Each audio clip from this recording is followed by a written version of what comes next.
आपका जो cricket board जो है वो कैसी दिलचस्प और अजीबोगरीब सी हरकतें कर रहा है। एक तो कोई तुक नहीं बनती कि आयरलैंड में मैच है और खास तौर पे पाकिस्तान क्रिकेट बोर्ड का सरबराह जो कि ना सिर्फ उसका सरबराह है बल्कि वजीर दाखिला भी है और वजीर दाखिला उस किस्म का कि जिसके मुल्क के एक बड़े नाजुक हसास अहम हिस्से में उस वक्त अफरा तफरी फैली हुई है और वो जाके क्रिकेट टीम से वो तो हौसला अफजाई के लिए गए थे खालिद साहब।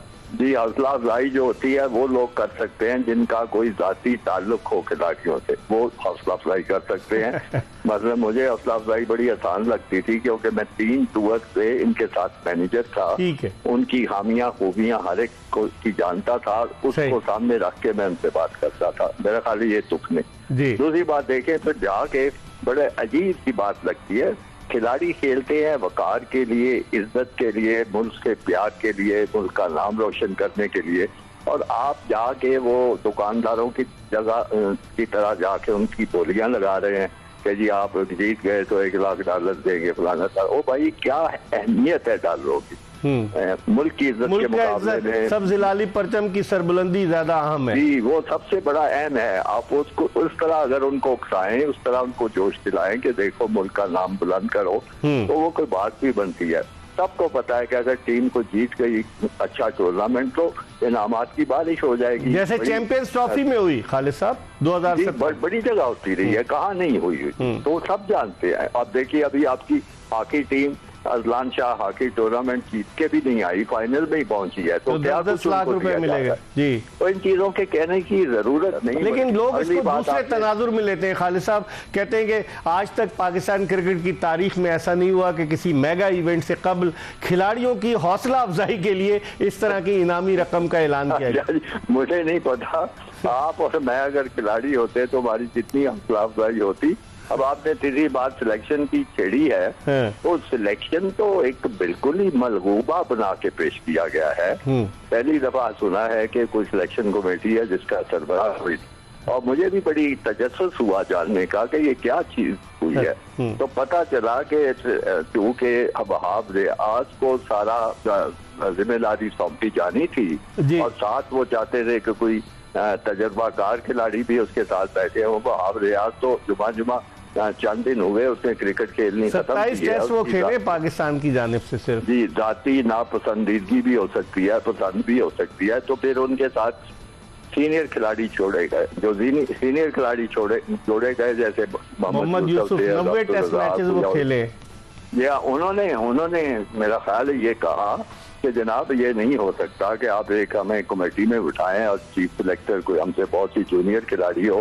उसका हल ये बड़ा अनोखा और शानदार निकाला गया कि कोई भी चीफ सिलेक्टर नहीं होगा, उसका सरबराह नहीं है। और आप देखें, लेकिन उसके बावजूद वहाब रियाजी सरबराह हैं। जब मीटिंग की तस्वीर आती है अखबार में, वो दायां बाजू होते हैं, दाएं जानिब बैठे होते हैं। जी हाँ, वो बिल्कुल मर्कजी हैसियत में बैठे होते हैं। सही। तो अब इस किस्म की ये धानमती का जो कुंभा जोड़ा गया है उसमें क्या सिलेक्शन होगी? हर कोई अपनी अपनी पसंद का एक एक खिलाड़ी बीच में घुसाने की कोशिश करेगा, 4 कहीं और से ले लेंगे।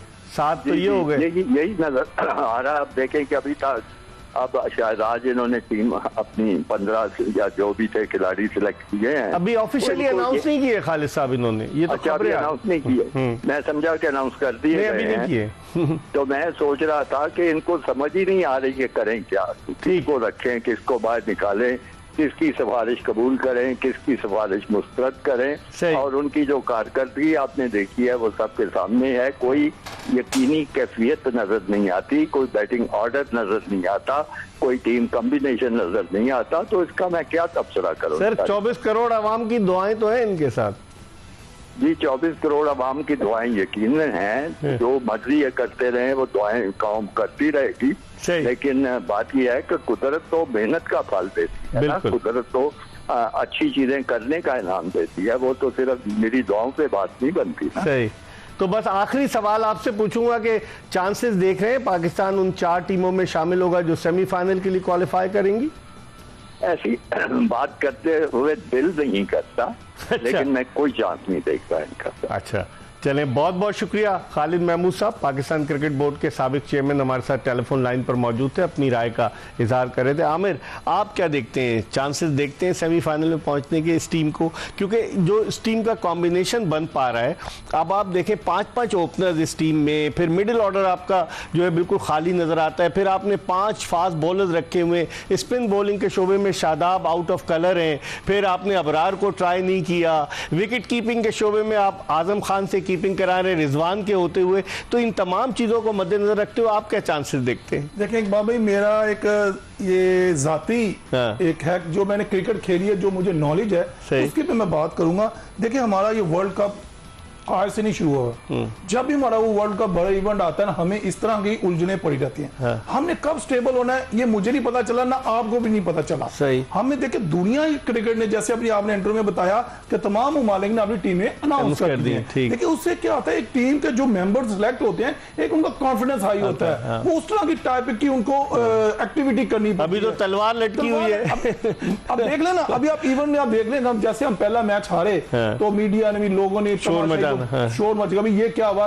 पहले हमने वो न्यूजीलैंड के खिलाफ हमने सीरीज ड्रॉ की, हालांकि वो हमें जीतनी चाहिए 5-0 थे, मगर वो हमने देखा रोटेशन पॉलिसी की, हमने चेंज किया, वो उससे हमें रिजल्ट कोई नहीं प्रोड्यूस हुआ। अब मजेदारी बात यह है कि दुनिया में जो मेन जो कंट्रीज हैं वो स्पिनर पर रिलाय कर रहे हैं। देखिए बाकी जो मिडिल ओवर्स है ना आफ्टर फास्ट बॉलिंग के, वो बड़ा ही एक इंपॉर्टेंट 7 से 15 ओवर जी। देखिए उसमें आप देखिए, आप जैसे शदाब को आपने एज ए ऑलराउंडर बैटर ले गए, ठीक है, आपने उसको एक मैच खिलाया, उसको 2 क्यों नहीं खिलाया आपने? 4 में 54 दिए आपने, उसको बचाया।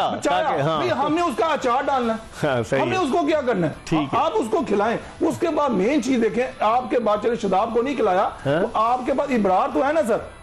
अच्छा, इब्रार को हमने क्यों नहीं ट्राई किया? हाँ सही है। हमने इब्रार से कि बाहर बैठ के उसने क्या दिया, उसको तो सैर कराई ना, इंडिया की भी सैर कराई थी, याद है आपको? ये देखें, हमने तजुर्बे कर लिए न्यूजीलैंड सीरीज में, ये जो टाइम था ना, हमें तजुर्बे हुआ था, हमें नहीं था। टोटल हमें 15 वो 11 लेके जाने चाहिए, जो हमारे 15 न्यूयॉर्क में 9 तारीख को इंडिया के साथ खेलेंगे। हमारा, मेरा कहने का मतलब सही है। रिशाद साहब, आप क्या कहेंगे इस हवाले से? जी हाँ मिर्जा, मैं समझता हूँ कि ये इंग्लैंड के खिलाफ जो सीरीज होगी, ये एक बिल्कुल मुख्तलिफ सीरीज होगी आयरलैंड के मुकाबले में। वहां पे पता चलेगा डिफेंडिंग चैंपियन कितने पानी में है पाकिस्तानी, क्योंकि आपको पता है कि जो वैसे तो वर्ल्ड रिकॉर्ड कहने को बना लिया बाबर आजम ने, लेकिन उन्होंने कितने मैचेस नेपाल, बांग्लादेश और कमजोर टीमों के 22-23 मैचेस, तो असल टीम के सामने जब आएंगे, और यकीनन इंग्लैंड की टीम चैंपियन टीम है, तो असल में पता चलेगा कि क्या है। और कॉम्बिनेशन अपना जी बिल्कुल सही कहा आमिर ने कि कॉम्बिनेशन ही सेटल नहीं हो पाया, जो सबको नजर आ रहा है। जो असल में प्लेयर्स खिलाने चाहिए, जो परमानेंट 11 का हिस्सा होना चाहिए, वो बाहर बैठे हुए हैं, और हसन अली को अचानक इंडक्ट कर दिया गया, जिसका कोई सेंस ही नहीं बनता था।